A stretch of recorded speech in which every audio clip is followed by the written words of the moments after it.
अस्सलाम वालेकुम नाजरीन, सियासत की खबरों में आप सबका इस्तकबाल है। मैं हूं मोहम्मद असलम हुसैन। सबसे पहले नजर डालते हैं आज की कुछ अहम सुर्खियों पर। जम्मू कश्मीर में पीडीपी बीजेपी मखलूत हुकूमत से इत्तेफाक। रियासत में पहली मरतबा बीजेपी की इख्तिदार में शराकत, संघ परिवार का जश्न।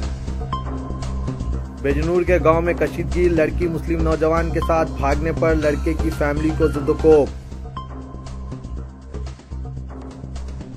शहीदा ने तेलंगाना के खानदानों को फौरी इमदाद की हिदायत। ओहदेदारों के इजलास से चीफ मिनिस्टर का खिताब। चलिए नाजरीन, बढ़ते हैं खबरों की तफसील की तरफ। बीजेपी तारीख में पहली मरतबा पीडीपी के साथ जम्मू कश्मीर में मखलूत हुकूमत का हिस्सा होगी। पीडीपी सरबराह मुफ्ती मोहम्मद सईद 6 साल के लिए चीफ मिनिस्टर होंगे, लेकिन वो जमातों के माबीन इत्तेहाद के लिए जो एजेंडा तैयार किया गया, इसमें बीजेपी की सिमत झुकाव ज्यादा है। समझा जाता है कि मुफ्ती मोहम्मद सईद को पूरी मियाद के लिए चीफ मिनिस्टर बनाए जाने के अलावा दीगर मुतनाज़ा मसाइल पर पीडीपी के मुतालबात को बीजेपी ने तस्लीम नहीं किया। ये बीजेपी और आरएसएस के लिए कामयाबी समझी जा रही है। जम्मू में संघ परिवार कैंप इस तारीखी लम्हे का जश्न मना रहे हैं। पार्टी के एक लीडर ने कहा कि बीजेपी 60 साल बाद पहली मरतबा जम्मू कश्मीर हुकूमत का हिस्सा बनने जा रही है और ये पार्टी कैडर व कायदीन की कुर्बानियों का नतीजा है। एक और सीनियर पार्टी लीडर ने इसे तारीखी मौका करार दिया। बीजेपी इम्कान है कि निर्मल सिंह को डिप्टी चीफ मिनिस्टर बनाएगी। निहायत मोतबर जराए ने एक टीवी न्यूज चैनल को तस्दीक की है कि पीडीपी और बीजेपी उन मसाइल पर मुतफ़िक हो गए हैं जो इन्हें नजरियाती तौर पर बरसा बरस से मुनक़सिम रखते रहे। काफ़ी मोहताज मुज़ाकरात के नतीजे में जो मुश्तरक अक़ल तरीन प्रोग्राम इन्हें यकजा कर रहा है, इसे पीडीपी लीडर मुफ्ती मोहम्मद सईद ने एनडीटीवी को इंटरव्यू में कुतुब शुमाली और कुतुब जुनूब करार दिया है। मुफ्ती सईद ने बज़ाहिर पीडीपी के कलीदी मुतालबे पर अपना मौक़िफ़ मनवा लिया, जो आर्टिकल 370 का तक़द्दुस है।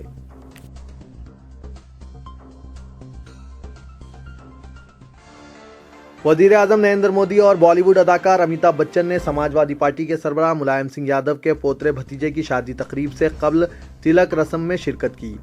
उत्तर प्रदेश में मुनक़िदा इस तकरीब में 1 लाख मेहमान मौजूद थे। मैनपुरी के रुकने पार्लियामेंट तेज प्रताप सिंह यादव की शादी साबिक़ चीफ मिनिस्टर लालू प्रसाद यादव और राबड़ी देवी की छोटी दुख्तर राजलक्ष्मी के साथ नई दिल्ली में 26 फरवरी को मुकर्रर है। इससे कबल यहाँ तिलक तकरीब का इनेकाद अमल में आया। नरेंद्र मोदी सुबह 10:45 को तकरीब के मुकाम पर पहुँच गए थे। इनके हमरा गवर्नर उत्तर प्रदेश राम नायक भी थे, जिनका मुलायम सिंह यादव और लालू प्रसाद यादव ने खैर मकदम किया। तेज प्रताप ने कहा कि वजीर आजम को दावत देने में कोई सियासी मकसद शामिल नहीं है। इनके दौरे से सियासत का कोई ताल्लुक नहीं है। उन्होंने वजीर आजम को दावत दी थी। हमको खुशी है कि उन्होंने तकरीब में शिरकत की और आशीर्वाद दिया।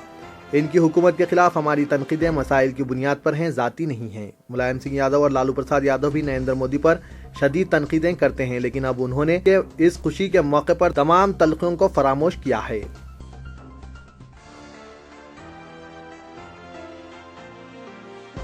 एक मुस्लिम फैमिली पर हमले के बाद जिला बेजनूर के एक गांव में कशीदगी फैल गई। ये वाकया धामपुर पुलिस स्टेशन के इलाके में जुम्मे को पेश आया। बताया गया है कि इस फैमिली का एक मेंबर किसी हिंदू लड़की के साथ 31 जनवरी को फरार हो गया। पुलिस ने इस लड़की का जुमेरात को जम्मू कश्मीर में पता चला लिया, लेकिन वो नौजवान हुनूस फरार है। इस तरह के मजीद हमलों के अंदेशे पर मफरूर नौजवान की फैमिली और दीगर रिश्तेदारों ने अपना गाँव छोड़ दिया है, जहाँ बड़ी तादाद में पुलिस को तैनात कर दिया गया है। बेजनूर एसपी दिनेश कुमार ने कहा, लड़की और नौजवान जम्मू कश्मीर गए थे। लड़की को ढूंढ निकाला गया, मगर नौजवान ने पुलिस को चकमा दिया। इसे ढूंढने की कोशिश जारी है। आज इस लड़की का तिब्बी मुआयना कराया गया और उसका बयान अदालत के रूबरू कलमबंद किया गया। इसे किसी प्रोटेक्शन होम में रखा गया था। इस लड़की के वालिद की शिकायत पर नौजवान के खिलाफ ये मुकदमा दर्ज रजिस्टर किया गया। इसने लड़की को मुबैना तौर पर अगवा किया ताकि जबरदस्ती शादी रचा सके। धामपुर एसएच और रविंदर प्रताप सिंह ने कहा कि पुलिस इस लड़की को तहवील में लेने के ज़िम्मन में अदालत की इजाज़त हासिल करेगी। इस केस के तहकीकाती ओहदेदार सब इंस्पेक्टर मुकेश कुमार ने कहा कि यह लड़की जो बालिग है, ज़िला मुरादाबाद की मुतवत्तिन और बेजनूर में ग्रेजुएशन की तालिबा है। वो हॉस्टल में मुकीम थी। उन्होंने मजीद बताया कि मुलजिम नौजवान मोबाइल फ़ोन रिपेयरिंग शॉप चलाता है। 31 जनवरी को ये लड़की अपने हॉस्टल से वतन को जाते हुए लापता हो गई। जब वो घर नहीं पहुंची, जो बेजनूर से करीब है, इसके रिश्तेदारों ने तलाश शुरू कर दी। जब इसका कुछ पता ना चल सका तो इसके वालिद ने पुलिस के पास अपनी लड़की लापता हो जाने की शिकायत दर्ज कराई। जब लड़की की फैमिली इसे ढूंढने लगी तो उन्हें मालूम हुआ कि वो किसी मुकामी नौजवान के साथ अक्सर व बेशतर देखी जा रही थी। मुकेश कुमार के मुताबिक इस इंकशाफ पर लड़की के वालिद ने आईपीसी के दफात 366, 363 के तहत मुकदमा दर्ज कराया है।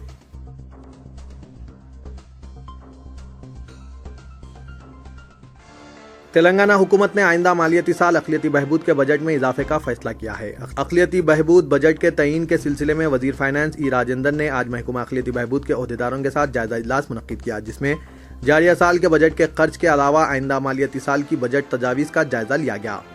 محکمہ اقلیتی بہبود کی جانب سے مالیاتی سال 2015-16 کے لیے 1179 کروڑ کے بجٹ کی تجاویز پیش کی، جس سے وزیر فائنانس ای راجندر نے اتفاق کر لیا۔ جاریہ سال اقلیتی بہبود کا بجٹ 1,33,000 کروڑ تھا۔ وزیر فائنانس کی جانب سے طلب کردہ اس جائزہ اجلاس میں اسپیشل سیکریٹری اقلیتی بہبود سید عمر جلیل، ڈائریکٹر اقلیتی بہبود محمد جلال الدین اکبر، مینیجنگ ڈائریکٹر اقلیتی فائنانس کارپوریشن پروفیسر ایس شکور و دیگر اداروں کے عہدیداروں نے شرکت کی۔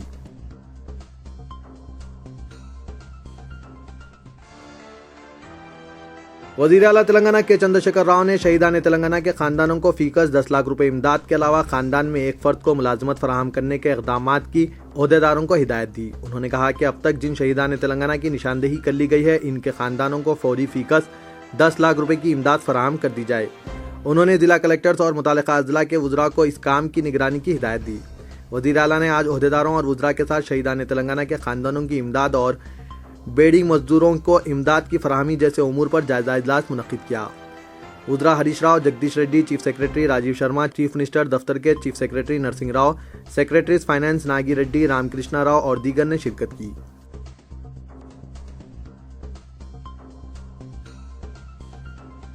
تلنگانہ اسمبلی کے بجٹ اجلاس کا 7 مارچ سے آغاز ہوگا اور اس کا اختتام 27 مارچ کو عمل میں آئے گا۔ Governor E S L Narasimhan budget اجلاس کے پہلے دن ایوان سے خطاب کریں گے اور 8 تا 10 مارچ اسمبلی میں گورنر کے خطبے پر تحریک تشکر پر مباحث ہوں گے۔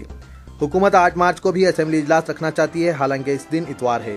21، 15، 12 اور 22 مارچ کو اجلاس منعقد نہیں ہوگا۔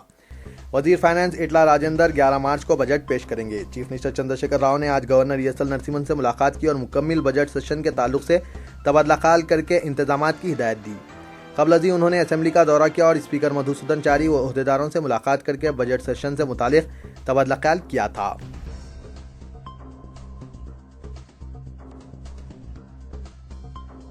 ڈپٹی چیف منسٹر تلنگانہ ریاست الحاج محمد محمود علی نے 400 سالوں تک اس ملک پر حکمرانی کرنے والے مسلمانوں کے موجودہ حالات بیان کرتے ہوئے رو پڑے اور ان کے آنکھوں سے آنسو رواں ہو گئے۔ آج سالار جنگ میوزیم میں تنظیم تحفظ اردو اور پروانہ دکن کے زیر اہتمام منعقدہ جلسہ اعتراف خدمات برائے مجاہد تلنگانہ و فخر تلنگانہ الحاج محمد محمود علی نے صدارتی خطاب کے دوران کہا کہ اگر وہ ریاست تلنگانہ کے مسلمانوں کو درپیش مسائل میں کسی بھی قسم کی کوتاہی سے کام لیتے ہیں تو وہ اس عہدے نائب وزیر اعلیٰ کے حقدار نہیں ہیں۔ انہوں نے ڈپٹی چیف منسٹر کا عہدہ سنبھالنے کے بعد انہیں مسلمانوں کے حقیقی مسائل سے واقفیت حاصل ہوئی ہے۔ انہوں نے اپنی گلوگیر آواز میں کہا کہ 400 سالوں تک اس ملک پر حکمرانی کرنے والی قوم کی اکثریت 2 وقت کے کھانے کی محتاج کر دی گئی۔ محمود علی نے کہا کہ 1956 میں متحدہ ریاست آندھرا پردیش کا قیام نہ صرف اردو زبان کی تباہی کا سبب بنا بلکہ ریاست کے مسلمان طبقے کو بھی منظم سازش کے تحت پسماندگی کا شکار بنا دیا گیا۔ انہوں نے مزید کہا کہ قوم و ملت کی خدمت میں کسی بھی قسم کی کوتاہی پر وہ ڈپٹی چیف منسٹر کے عہدے کے قابل ہرگز نہیں رہیں گے۔ انہوں نے کہا کہ یقیناً تلنگانہ حکومت عوامی حکومت ہے اور چیف منسٹر تلنگانہ ریاست کے چندر شیکھر راؤ ایک عوامی قائد ہے۔ اس کے علاوہ وہ مسلمانوں کے مسائل سے بھی اچھی طرح واقف ہیں۔ تلنگانہ ریاست کی تشکیل کے بعد جو توقعات ریاست کے اقلیتی طبقات بالخصوص مسلمانوں کے اندر پیدا ہوئے ہیں، ان کو پورا کرنا تلنگانہ حکومت کی اولین ذمہ داری ہے اور مسلم اقلیتی طبقے سے تعلق رکھنے کی وجہ سے ہر محاذ پر میں تلنگانہ کے اقلیتی طبقات کی نمائندگی کو اپنا اولین فریضہ سمجھتا ہوں۔ انہوں نے وزارت کے لیے مرکز کی بی جے پی کی حکومت سے مفاہمت کی تمام باتوں کو مسترد کرتے ہوئے کہا کہ مرکز کی بی جے پی حکومت کو کسی سے تعاون یا مفاہمت کی ضرورت نہیں ہے اور نہ ہی تلنگانہ حکومت کو کسی سے مفاہمت درکار ہے۔ انہوں نے کہا کہ مرکزی حکومت ریاستی انتظامیہ کی کارکردگی سے بہت متاثر ہے اور حکومت راجستھان نے تو تلنگانہ کے ریاستی انتظامیہ کی اسکیمات سے متاثر ہو کر ہماری فلاحی اسکیمات کی تفصیلات طلب کی ہے تاکہ وہ تلنگانہ کے فلاحی اسکیمات کو راجستھان کی عوام کے لیے بھی لاگو کر سکیں۔ تو یہ تھا آج کا خبرنامہ، دیجیے اجازت، اللہ حافظ۔